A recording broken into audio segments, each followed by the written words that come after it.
Hi, I'm Dr. John Barrasso, United States Senator for Wyoming. At the Democratic Convention this week, President Obama tried to make the case for why he needs more time to do the job he was elected to do 4 years ago. As usual, the president gave a lofty speech, but his vision for America's future comes down to bigger government, higher taxes, and more spending. The conventions are over now. The soaring speeches have ended. It's time for rhetoric to meet reality. The reality is that America is not better off than it was 4 years ago. Today, 23 million Americans are unemployed or underemployed. Many are our friends, neighbors, and family members. The undeniable truth is President Obama is on track to have the worst jobs record of any president since World War II. When the president was hyping his so-called stimulus program, his economic team claimed unemployment would not go above 8%. And that it would be below 6% by now. Instead, it's been higher than 8% for 43 straight months. It's bad enough the stimulus money was wasted. Even worse, he borrowed the money, much of it from China. Household incomes have dropped by more than $4,000, while the cost of everyday living has gone up. Gasoline prices have gone up another 30 cents a gallon in just over a month. Americans recently paid the highest prices ever on a Labor Day weekend. 1 out of every 7 people in America is now on food stamps. In terms of global competitiveness, the United States has dropped for 4 straight years. When President Obama took office, we were number 1 in the world. Now we're number 7. American businesses are at a competitive disadvantage because our tax rates are the highest in the developed world.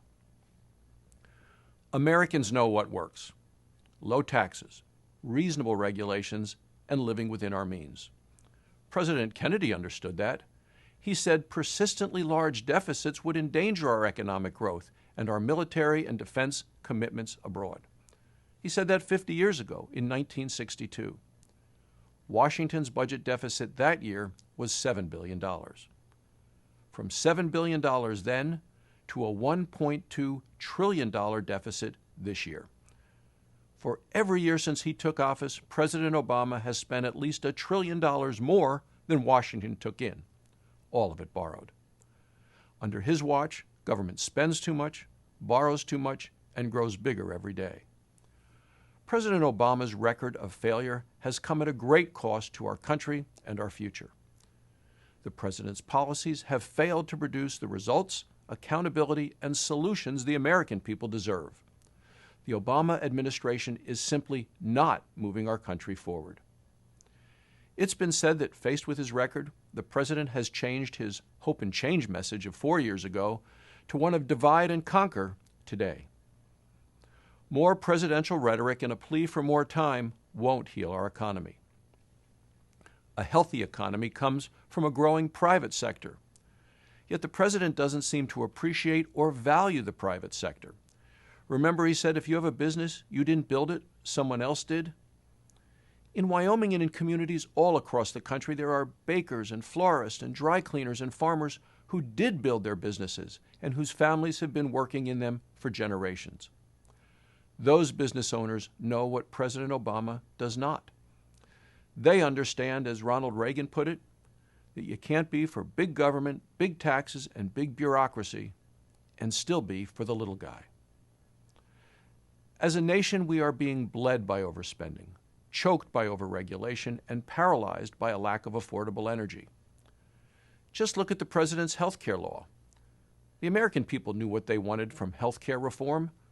They wanted the care they need from the doctor they choose at a lower cost. Instead, they got a $700 billion cut to Medicare, a government mandate that everyone must buy insurance, funding for IRS agents to investigate you, but too little money for doctors to treat you. The American people want energy security, yet the president continues to block the Keystone Pipeline and the oil and jobs that come with it. The American people want financial security for their children, but Washington has piled a mountain of debt on the backs of future generations, and the president just keeps adding more.